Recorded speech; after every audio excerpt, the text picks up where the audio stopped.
Assalamualaikum warahmatullahi wabarakatuh. Perkenalkan, saya Gita Nikmatul Wafiroh dari kelas 10B2 ingin mempresentasikan tentang karya ilmiah saya. Pertama-tama saya ucapkan terima kasih, puji syukur atas kehadirat Allah Subhanahu wa Ta'ala yang telah memberikan rahmat, taufik, serta hidayahnya sehingga saya dapat menyelesaikan karya ilmiah yang berjudul Dampak Keluarga Terhadap Perilaku Sosial Anak Usia Sekolah di Desa Ngendut. Terima kasih saya ucapkan kepada Ibu Sumini yang telah membantu saya baik secara moral maupun material. Kedua kalinya saya di sini ingin mempresentasikan tentang hasil kerja karya ilmiah saya yang saya beri judul Dampak Keluarga Terhadap Perilaku Sosial Anak Usia Sekolah di Desa Ngendut. Langsung saja kita ke pembahasan videonya.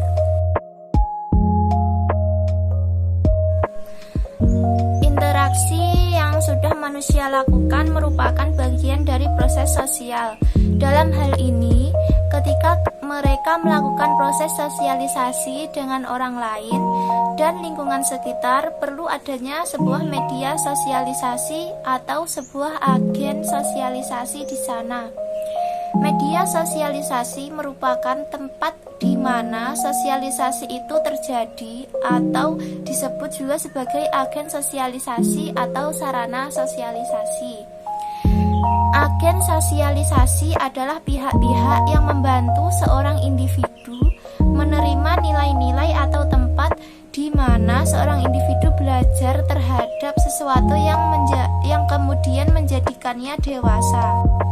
Tidak hanya itu, proses sosialisasi yang didapat dalam lingkungan keluarga bisa juga secara formal atau informal. Dalam sosialisasi formal bisa dilakukan lewat pendidikan atau pengajaran kehidupan sehari-hari dalam keluarga tersebut. Sedangkan sosialisasi informal bisa melakukan interaksi yang tidak sengaja, seperti kontak dan komunikasi antara orang tua dan anak. Berdasarkan urgensi keluarga sebagai media sosialisasi yang telah penulis paparkan sebelumnya, maka penulis tertarik untuk mengambil judul Dampak Keluarga Terhadap Perilaku Sosial Anak Usia Sekolah di Desa Ngendut, Kecamatan Balong, Kabupaten Ponorogo. Pendidikan karakter merupakan sebuah harapan untuk meminimalisir efek buruk bagi kemajuan bangsa, di mana pendidikan adalah usaha sadar dan terencana untuk mewujudkan suasana belajar dan proses pembelajaran, agar peserta didik secara aktif mengembangkan potensi dirinya untuk memiliki kekuatan spiritual, keagamaan, pengendalian diri, kepribadian, kecerdasan, akhlak mulia, serta keterampilan yang perlu dirinya masyarakat, bangsa, dan negara-negara. Masalah terbesar yang dihadapi oleh suatu bangsa, termasuk bangsa Indonesia, adalah munculnya berbagai macam krisis. Di antaranya yaitu krisis ekonomi, politik, sosial, budaya, pertahanan, keamanan, dan moral. Namun di antara banyaknya krisis tersebut, yang menjadi masalah utama adalah krisis moral. Dengan adanya krisis moral akan memunculkan berbagai macam krisis lainnya. Karakter adalah perilaku yang tampak dalam kehidupan sehari-hari, baik dalam bersikap maupun bertindak. Karakter yang baik menurut Lickona terdiri dari mengetahui yang baik, moral knowing, menginginkan yang baik, moral feeling, dan melakukan hal yang baik, moral action. Yang dalam penjelasannya disebut sebagai pembiasaan dalam cara berpikir, kebiasaan dalam hati, dan kebiasaan dalam tindakan. Karakter kita terdiri dari kebiasaan-kebiasaan kita, kebiasaan yang terbentuk semasa kanak-kanak dan remaja karena bertahan hingga dewasa. Orang tua dapat mempengaruhi pembentukan kebiasaan anak mereka dalam hal yang baik maupun hal yang buruk. Untuk menanamkan karakter pada diri anak ada beberapa metode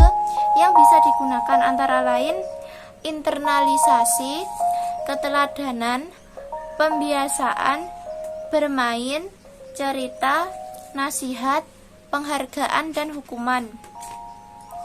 Dalam mensosialisasikan pendidikan karakter, orang tua mempunyai beberapa kendala, di antaranya 1. Perubahan zaman dan gaya hidup. Pengaruh televisi pada gaya komunikasi anak. Perbedaan watak dan jenis kelamin anak. Perbedaan tipe kecerdasan anak. Setiap individu dilahirkan sebagai makhluk biologis yang memerlukan pemenuhan kebutuhan biologis seperti minum bila merasa haus, makan bila merasa lapar, dan bereaksi terhadap tertentu seperti panas dan dingin. Setelah berinteraksi dengan individu lain di sekitarnya atau dengan perkataan lain, setelah mengalami sosialisasi, barulah individu tadi dapat berkembang menjadi makhluk sosial. Sosialisasi tidak selesai pada masa kecil, namun akan terus berlangsung melewati masa remaja sampai sepanjang kedewasaannya. Sosialisasi dapat terjadi dalam 3 fase, yaitu sosialisasi primer, sosialisasi sekunder, sementara ada sosialisasi tersier. Pembagian fase sosialisasi itu tidak berarti bahwa sosialisasi terjadi secara terpisah, melainkan bisa dan memungkinkan terjadi secara simultan dalam sepanjang rentan waktu perjalanan hidup seseorang. Dalam sehari, seorang individu bisa berada dalam 3 fase sosialisasi sekaligus atau hanya 2 fase untuk memungkinkan pula terjadi hanya dalam 1 fase saja. Jika dalam sehari seorang anak SMU melakukan interaksi dalam keluarganya dan kemudian berinteraksi dengan teman sebayanya serta anggota organisasi yang diikutinya, maka ia telah menjalani 3 fase sekaligus. Semisal cara atau usage, kebiasaan atau clockwise, tata kelakuan atau mores, dan adat istiadat atau kostum. Cara atau usage dalam hal ini segala sesuatu yang berhubungan dengan nilai sehari-hari seperti cara makan dan minum dengan menggunakan tangan kanan. Di sini orang tua memiliki peran untuk mengajarkan dan mengenalkan mulai dari nilai dan norma yang paling dasar. Kehidupan dari keluarga dari anak-anak desa Ngendut memang secara khusus mengajarkan kebiasaan makan menggunakan tangan kanan.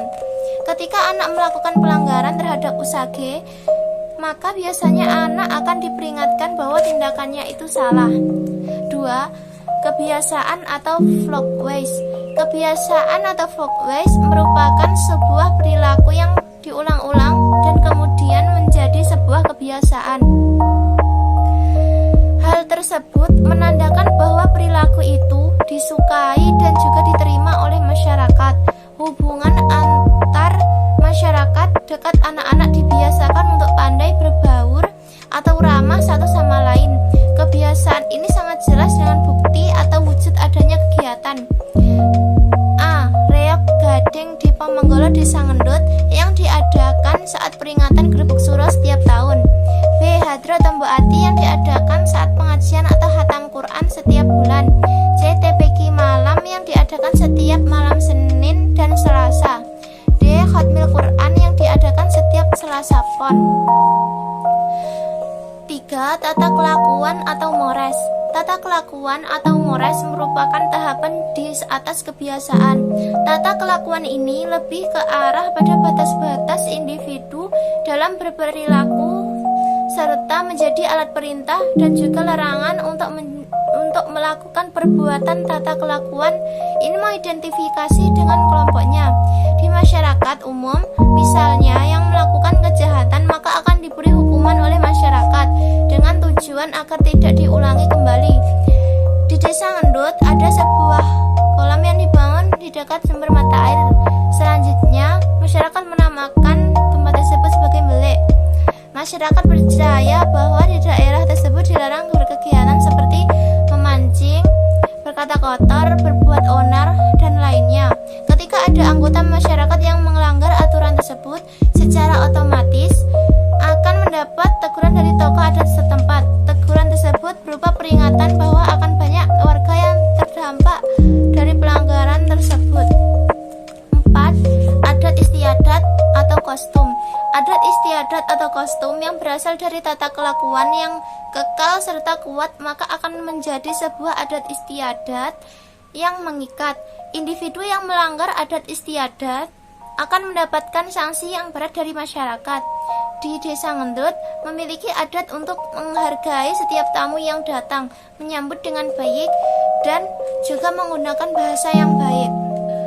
Jadi kesimpulannya adalah 1. Keluarga sebagai agen atau media sosialisasi memang bias untuk penanaman karakter pada diri anak menggunakan metode sebagai berikut. A. Internalisasi. B. Keteladanan. C. Pembiasaan. D. Bermain.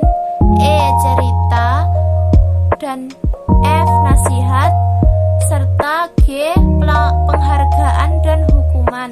2. Dampak keluarga terhadap perilaku sosial anak usia sekolah di Desa Ngendut. Kegiatan seperti reog, pengajian, penghormatan terhadap beliau merupakan contoh dari dampak keluarga sebagai media sosialisasi. Kegiatan tersebut merupakan kolaborasi antar adat istiadat, kebiasaan, tata kelakuan, sehingga tetap terus berlangsung hingga sekarang. Dari berbagai paparan teori dan pembahasan, penulis mempunyai saran sebagai berikut. Untuk penonton, semoga dapat mengambil wawasan dan pengetahuan dari video presentasi karya ilmiah saya. Untuk pendidik, semoga dapat memfasilitasi proyek semacam ini sehingga penelitian dapat dilakukan lebih dalam lagi. Dan untuk penulis sendiri, semoga bisa menghasilkan karya lain yang bisa memotivasi orang lain. Sekian karya ilmiah dari saya. Saya menyadari bahwa laporan ilmiah yang saya buat ini masih jauh dari kata sempurna dari segi penyusunan bahasa maupun tulisan. Oleh karena itu, saya mengharapkan kritik dan saran yang membangun dari semua penonton guna menjadi acuan agar penulis bisa lebih baik di masa mendatang. Sekian kata dari saya. Wassalamualaikum warahmatullahi wabarakatuh.